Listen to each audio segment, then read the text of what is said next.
A soothing view of the Caribbean Sea as we start up a Friday together. This is Playa del Carmen, a popular resort town in Quintana Roo, Mexico. Perhaps you've been there. It's one of the more popular things, along, of course, with the water and the beaches.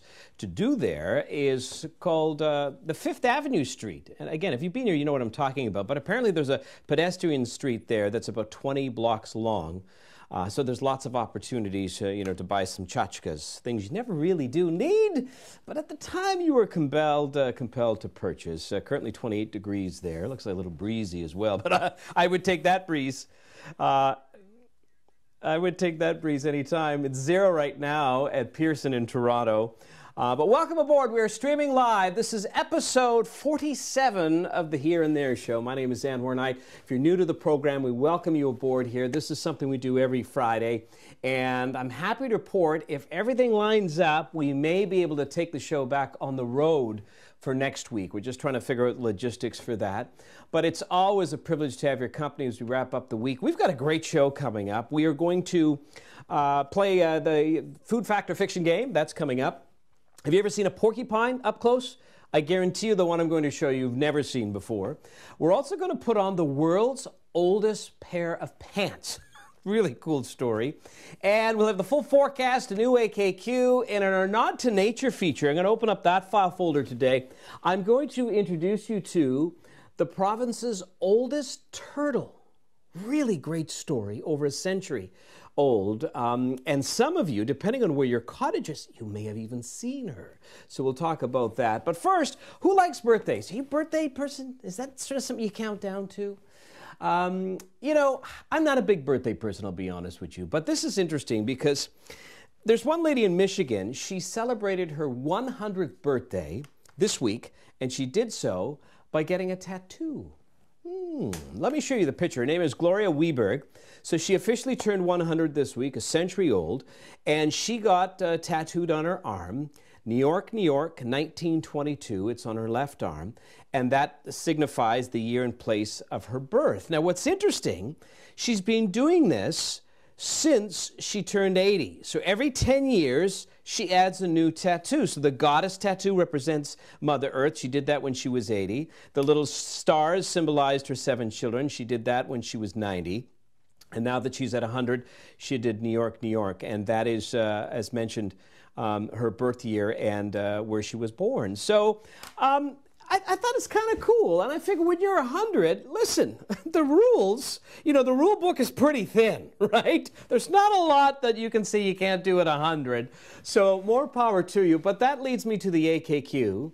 The Anwar Night query is, have you celebrated a milestone birthday in some special way, some unique thing that you've done?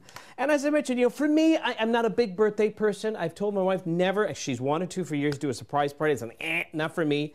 I don't want that. So if I think back, I'd have to go back quite a few years. And I remember buying myself a Boxing Day deal of one of those screen TVs. Now, when I say screen, I'm talking about the big, the big wide fat things, not the, what's like a picture frame now. And I thought, oh, look at me. I'm now into, the new age tech. I've got this big screen TV. And then many years later, ended up on the curb for electronic recycling, right? Because I couldn't even sell it for like 25 bucks. Nobody wanted it. But that's the question for you. Have you celebrated a milestone birthday in a special way? Some people go on trips. Some people maybe buy themselves a big luxury item they've been saving on. So that's what I'm asking you. I want to quickly say hello, by the way, to Star, who was the first person, by the way, to say hello. So we appreciate that. Alan is joining us, Barbara as well. And says, yes, episode 47. And Diane is joining us. She says she's missed our lives for the last little while because of work schedules. We're glad to have you, Diane. Appreciate you looking in. We have Cindy from Port Perry joining us. Also Donna saying hello. And Miranda saying happy Friday. And it does feel nice to say that, right? Oh, wow. End of the week. And also Nancy says hello and happy Friday. Brenda says we're ready to go. Hello. So hello, Brenda. It's good to have your company. Ron Carter is joining us. He says hello from his little tiny spot on the big blue marble. And that's, the best we can ask for is a little spot on this earth. Diane says, yeah. And Shauna says good afternoon. And also, Oh, Diane says, are you there? I'm right here. And by the way, if for some reason, you know, the signal starts to break up, just refresh or re-hit the link. Sometimes, depending on the internet that you have, because we're streaming a full show, it'll buffer. And we have checked everything on our end. We've done a lot of tests over the last several weeks, in fact, months. So if that is the issue, just sort of reload, hit the refresh button, and it'll take you back in here. John Shepard says, oh, I like that. The palm trees gives us a thumb up. And Kathy's saying, good afternoon. Always enjoy the segments. Thank you for that, Kathy. Laura adds, looks beautiful. And yeah, Barbara says, looks so nice and warm. And I have to tell you, with the forecast, there is some good news for us. There's also bad news, but there's a lot of good news in the temperature department. So I'll unveil that coming up a little bit later on. Nancy says, at least it's a warm breeze. Yes, that's so true. Isn't that the truth? When you go somewhere tropical, and of course you want sunshine, for the 7 days, 10 days that you're there. But even if you get a rain shower and you're in the Caribbean, it's like a quick thing, maybe even a thunderstorm and it goes away, but it's still warm. Right? So that's always a treat for sure. And oh, Helen says she was there a few years ago. So maybe you have a tchotchke from Fifth Avenue in Playa del Carmen. And Shauna says, old pants. We are talking really old, and I'll get to that in just a moment. Wendy says, I love birthdays, but having one 2 days before Christmas, it might as well not be, or not even exist, she says. Hey, I'm Christmas Eve. I beat you. I know. And here's another thing. I have a twin sister. Oh, so think about that for my folks. We have 2 kids, Christmas Eve, and thinking about trying to make them happy. It was a challenge at times. They always did their best, though. Shauna says her aunt will be 100 in September. Now that you have to mark with something. And I don't know. I mean, you can't go too crazy just because there might be still restrictions, but 100 years old, bravo, I love that. Linda saying hello, good to have your company, Linda. Also, Rico says, here and there tattoos, great idea. Yeah, maybe we should do that for the 50th episode. Right? That'll be sort of the milestone. It'll be our 50th birthday. Kathy says, I'm not a birthday person, but I do my best. Oh, I do your best to ignore your birthday. Now, I don't ignore mine. I've got 2 kids, and we try to make their days very special, and they always do their best to try to make me feel special. I just don't want to make a big event out of it. You know what I mean? I'm okay with that. Oh, Diane says, all tattoos should have meaning. Maybe that should be another AKQ in an episode. Do you have a tattoo, and what does it mean? Lonnie's joining us, saying good afternoon, everybody. Miranda says, does having my 30th birthday during COVID lockdown count? Well, it depends what you did on your 30th birthday during COVID. Maybe you got a booster. I don't know. That would be marking it. Shauna says, I celebrated my 45th birthday a few years ago by traveling to Ireland and Scotland to view my heritage. Bravo! You see, that is special. That is cool. Because I think it's very important that we try to, learn about our connections from our family, right? We get caught up so much in the digital age of cell phone technology and online that sometimes you want to pull back to the basics. And by going back to where your roots started, if you were blessed enough to maybe even find the same street or maybe even the house, that your mother grew up in or something, that's very cool. So I think that's a great way to do it. Janet says, hello from Newcastle. Happy Friday. And Ann says, hi there, I made it on time. Yes, you did. Welcome aboard, Ann. We appreciate it. Sheila says, I went to Branson for my 40th birthday, and the Osmonds sang happy birthday to me and signed a card. Now, of course, you're talking about Donnie and Marie Osmond, right? Wow! See, that is cool. My goodness, if I'm not mistaken, I think, now again, with COVID, things may be different, but they were doing even a Las Vegas show not too long ago, several years ago, if I'm not mistaken. But that is kind of cool. Good for you. Nancy's joining us from Stouffville. Carl is saying good afternoon. Hey, Carl, good to have you, buddy. Penny Lynn is joining us from Oshawa. Sarah J. is saying I'll be 40 in September, and I'm not sure what I'll be doing. Well, if anybody has a suggestion for Sarah J. and how to make her 40th extra special, I'm thinking a here and there tattoo. Now that Rico has planted that seed. Kathy says, here we are, welcome aboard. And Shirley Downing adds, the sun is shining and we're on this side of the grass. It is a good day.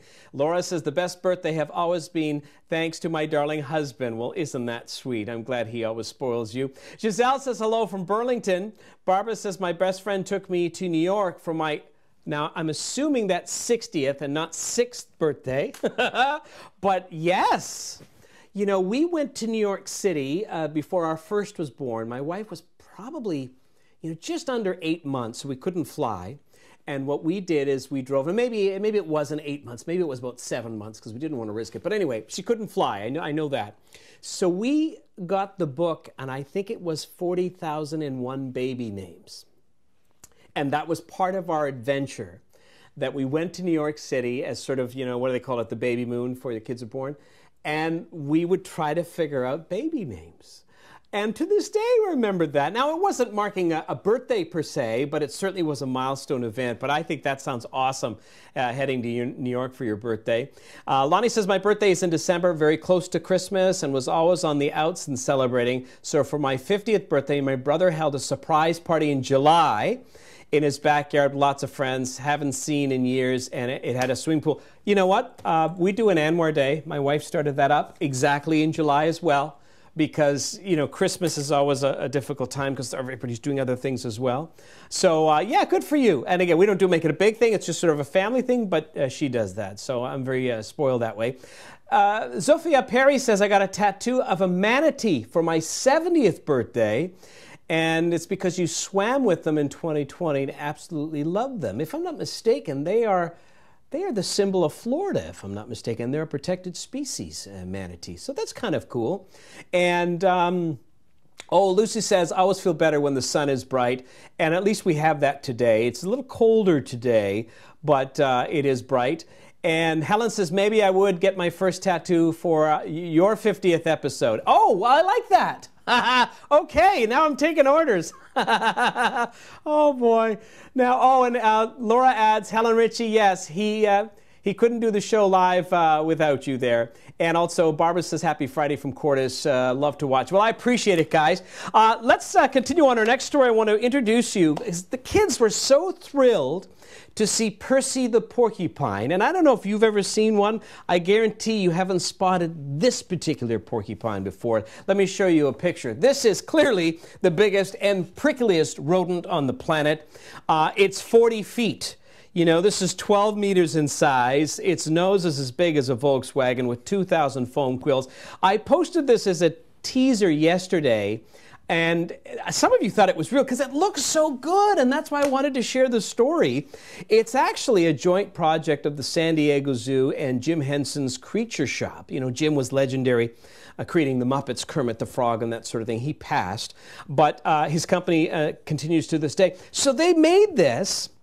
It's modeled after a prehensile-tailed porcupine, which is native to South America. You know, the mouth opens up, the eyes blink, you can see his teeth, it's got the whiskers. So there was a school camp that came to a local park in LA to see this. Eventually, it's going to be a part of a new Explorers exhibit at the zoo that features opportunities to learn about the interdependence of humans, plants, animals, and their habitats. So I just thought it was really cool, and you can imagine how excited the kids were.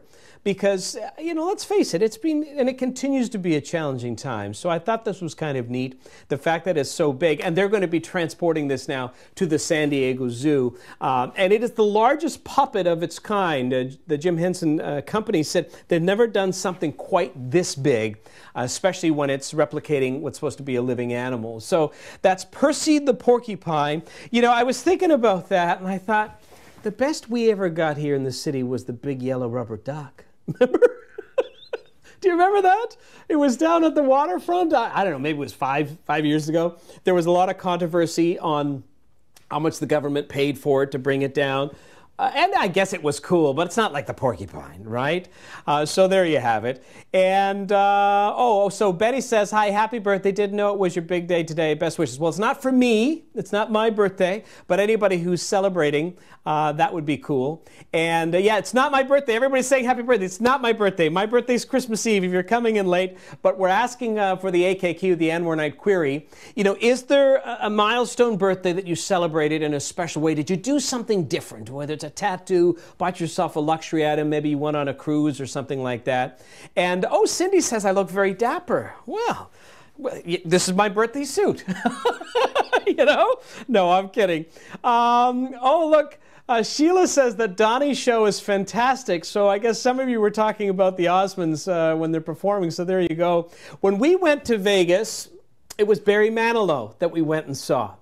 And just for the fact that it was so sort of, we got to go see Barry Manilow. And I got to tell you, it was a lot of fun. I mean, he was like 110, and boy, he's had a lot of work done, but he still knows how to put on a show, and we really enjoyed that. So Kathy says we went to see Donnie and Marie in Toronto, only we just had Donnie due to Marie's laryngitis. Oh, so Donnie attempted her gigs by wearing a Hawaiian skirt. You know, their show was legendary, right? When they used to do that on television many, many years ago. And, oh, Giselle says, I love the idea of an Anwar Day in the middle of summer. Well, thank you. I appreciate that. Don Sutherland is joining us from Seagrave. It's my first time joining in. Yay! Well, welcome aboard, Don. You say you're usually at work. I'm glad today you're able to look in live and join us. We appreciate that. Of course, for those who aren't able to, you can see the replay right after the show. And then I also post it on YouTube. If you have friends that, you know, don't really play on Facebook, quote unquote, we re-rack the show and put it on YouTube as well.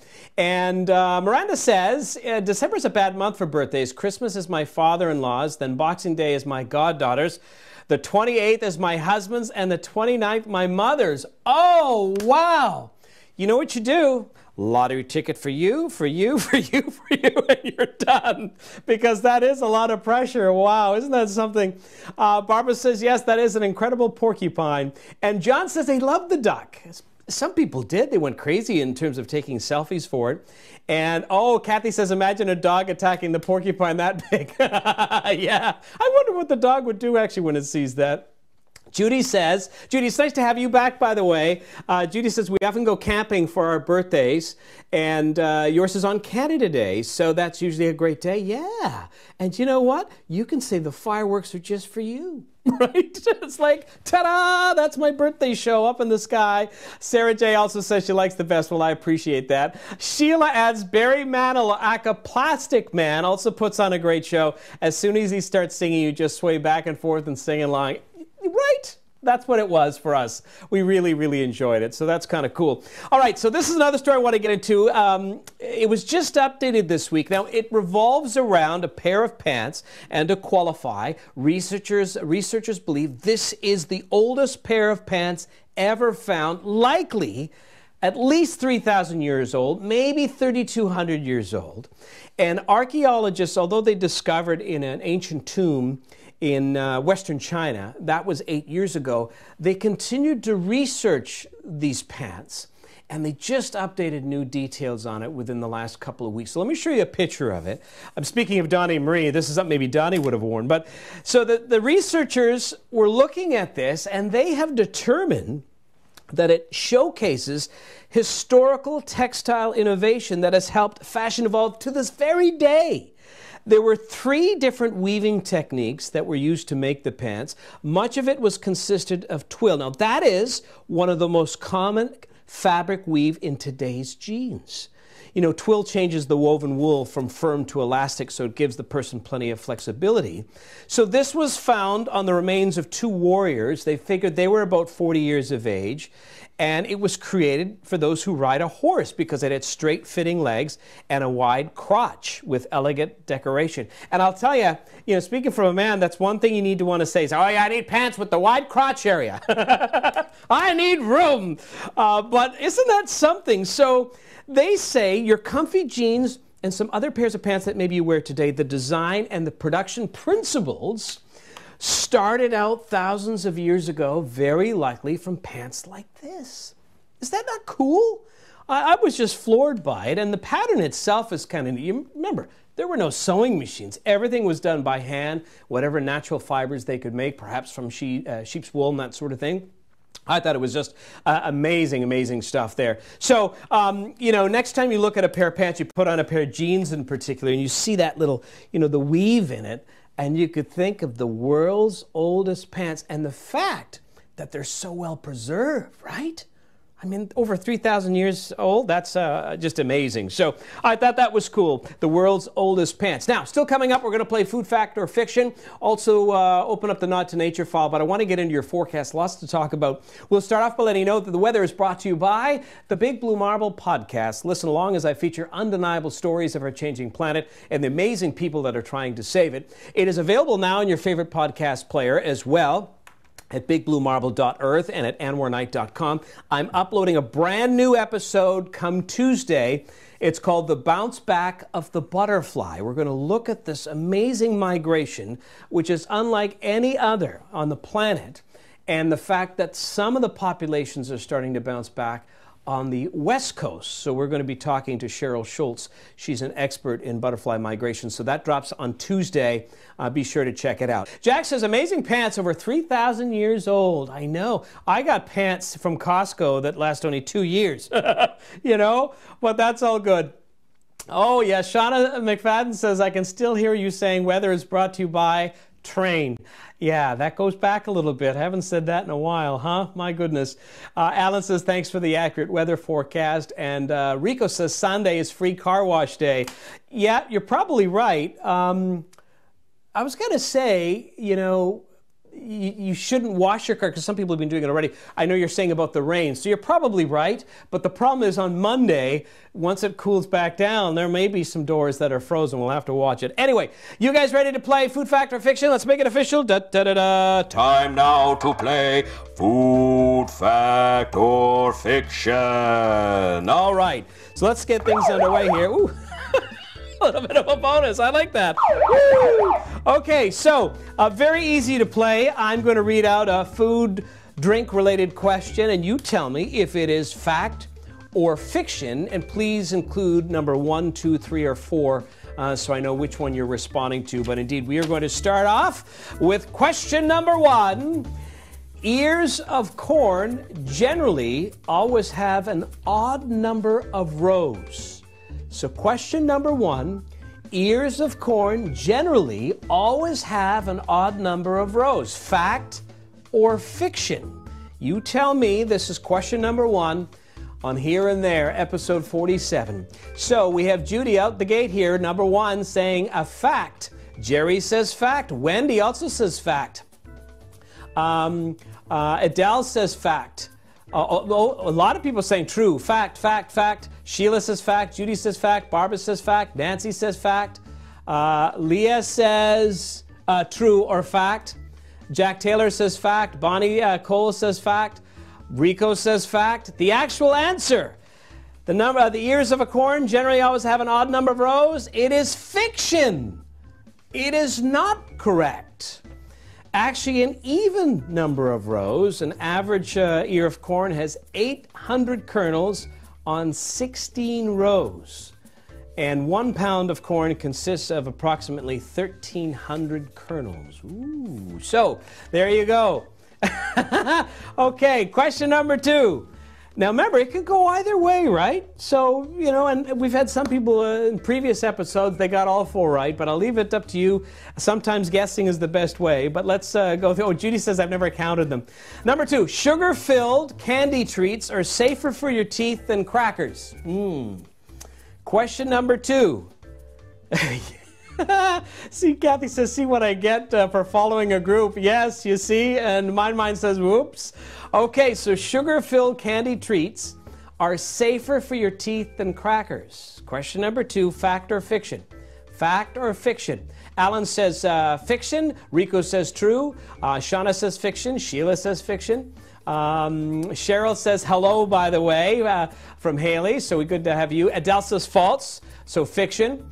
So fact or fiction? We have Donna says fiction. We have Nancy says fiction. And now Leah, you put F. That doesn't help me. Fact or fiction, but maybe that's how you're playing. You're right either way. Jack Taylor says fiction. Lonnie says fiction. Barbara says fiction. So does Cheryl. Ann Downey says fact. And the actual answer is, Kathy says fiction. Fiction. And do one more. Fiction. The actual answer is fact. Yes, it is a fact. Because acid, not sugar, apparently, is the major cause of tooth decay. And one expert was noting that, you know, like saltine crackers or the goldfish crackers, and we serve a lot of that to the kids, they become very sticky after you eat them in your mouth, and they sit there as you're chewing them. So what happens is that it's perfect for bacteria. You know, that sticky debris gets stuck all on your teeth, and then the bacteria can work at the enamel. So in fact, now that is not to say, I can't say that loud, my kids will say then give us candy instead of crackers. But if you look at it at a tooth decay, venue or through those mindset, it actually is not as bad if you consume candy compared to crackers for tooth decay. I thought that was interesting.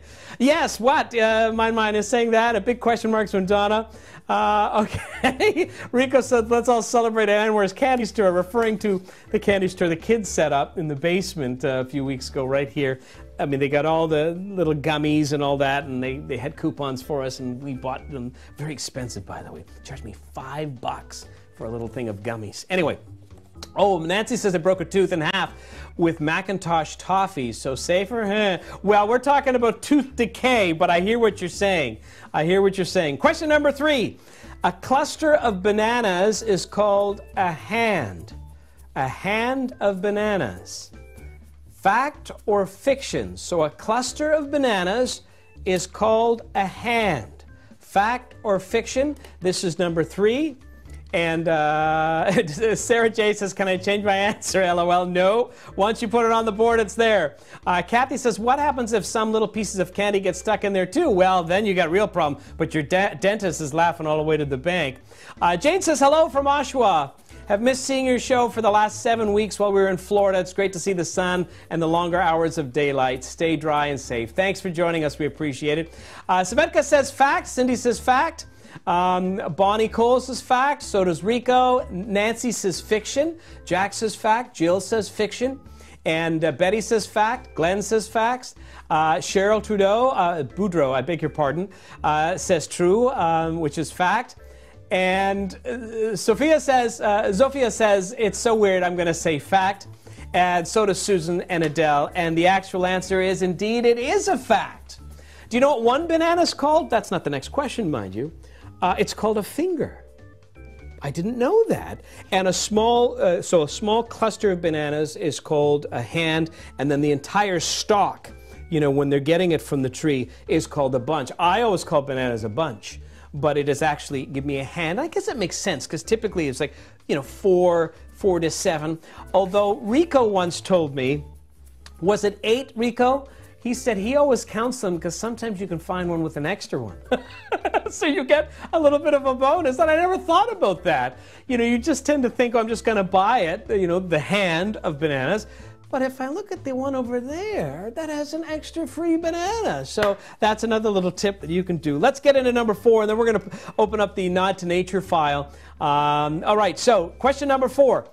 The very first food cooked in a microwave oven was oatmeal. Fact or fiction? Question number 4, the very first food that was cooked in a microwave oven was oatmeal. Fact or fiction? Sarah J, by the way, says she finally got one right, so good for you. Okay, so Penny Lynn is saying it is a fact. Sheila also says fact. Judy adds to that on the board in the fact column. Cindy says fiction. Adele says fact with 2 question marks. Joyce says fiction. Jill Fraser says fact. Nancy says fact. And Betty says fact. Kathy says fact as well. And Linda also says fact. So again, the question, the very first food cooked in a microwave oven was oatmeal. We have Kathy who goes astray and says fiction. Kathy Woolley says fact. So there's 2 Kathys back to back. Jack says fiction. Carlo, fiction. It was a chocolate bar by accident. Oh, well, but you may know something that I don't. Judy says fiction. Lucy says fiction. And I'll do one more, and then we'll give you the answer. Again, the very first food cooked in a microwave oven was oatmeal. And Lucy says fiction, and Sarah J says unsure. The actual answer is fiction. Now, Carlo, you were almost right. To some extent, you are right. It's a great story. An engineer by the name of Percy L. Spencer, he stumbled on the idea about microwaving for cooking. He was actually doing stuff for the military. He was creating a device that, and we're talking just literal microwaves, not in a box where you'd heat up soup or something, and it was using magnetron tubes, and they were using this for military radar to detect enemy aircraft. So he was doing it in his pseudo lab, if you will, and he had a peanut bar, chocolate-covered candy, if you will, in his pocket, and so his lab coat. And when he was doing his experiments, he noticed that it started to heat up in his pocket. Now, two things. First of all, when I was reading and doing research on this, again, we're talking radiation that's all around him, and it's heating and melting his chocolate bar. And I don't know whatever happened to him, but I hate to say it, he didn't live long. I don't know for sure because the radiation is in the room. But after he saw that, he said, hold on, wait a minute. And then he said to one of his assistants, go get me some popcorn. So they got popcorn, and what they did, just threw it on the floor, and he did another test. And sure enough, on the floor, the popcorn kernels were popping, and that was from the radiation. So the chocolate bar was inadvertent, Carlo. So it's actually fiction, and it was actually popcorn was the first food that was intentionally cooked in the microwave. But I appreciate the fact that you knew some of the history with that.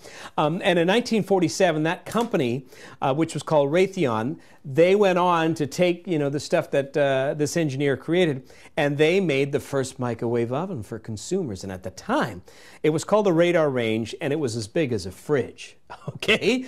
And as they say, and now you know the rest of the story. But congrats to everybody who was getting some of those right, although Linda says batting 1,000 in wrong direction. And Wendy also adds 4 out of 4 in the negative column today for me. Not a single guess was right. I won't buy any lotto tickets. Well, that's okay. And Carlos says, thank you. You're welcome. Happy to impart that knowledge to you. Listen, we're going to do Not to Nature before we wrap up, but if you're enjoying what we're doing, please send me those hearts. I see some of them now. But let's get into the Not to Nature file. I want to introduce a very special creature to you, especially for us here in the province of Ontario. I want you to meet Grace, who is believed to be the oldest and largest turtle known in the province. Here's a picture, in fact, a video that we're going to play here for you. They believe she's at least 125 years old. She could be older. She is a 39-centimeter shell, and she's notable not only because of just her size, but she's also missing her right eye, but she is still living. And she was named Grace because she is still a wild turtle, despite the challenges of missing an eye. She's living near busy roads. Now, this is not her, but I wanted to bring into focus here. She lives in Haliburton County in a wetland next to 3 lakes, a hospital and a high school, and there have been significant efforts to watch out for her by nonprofit groups. One is the Land Between and the Turtle Guardians program.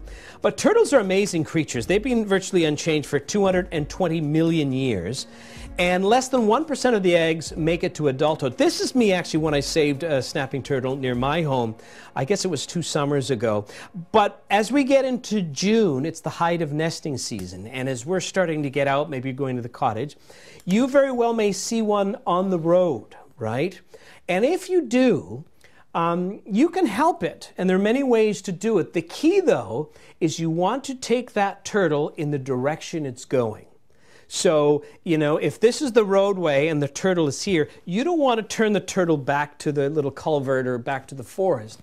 If the turtle is walking that way, you want to get it across the road because it senses where it needs to go for nesting and whatever it needs to do. There's a reason why it's going there.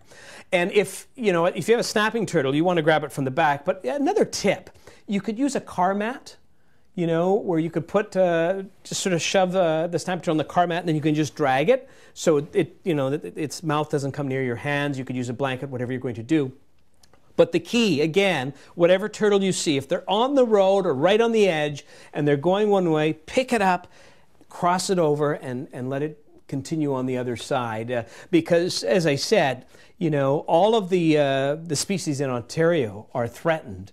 So we can always, you know, do our part. And they're just really fascinating. We have many around in the ponds and rivers around our neighborhood. So we look forward to that with the kids, to sit and watch them, you know, basking in the sunshine. So anyway, that is going to wrap up another episode, my friends. Always a privilege to have your company again. If you enjoy what we're doing, support my work. You know, the thumbs up, lots of hearts. And please share this to a couple of friends. And of course, follow my page, because you know, this is something that is so unique, and we just love getting together. It's something that, you know, is so different in the fact that we can communicate real-time connection and tell some great stories and hopefully smile a little bit too. And that's what really, you know, keeps me going. So again, I appreciate all the thumbs up and the hearts. I'm seeing them now. Follow the page and share the link as we continue to grow. On that note, my friends, I want to say thank you so much. Always appreciate your time and your support. And we look forward to having your company next week. Fingers crossed, maybe on location, as we continue with episode 48 of Here and There. If you're watching this on YouTube, please like and subscribe on my channel, and have yourself a very safe and happy weekend. Be kind, everybody, and we'll see you next week. Bye-bye.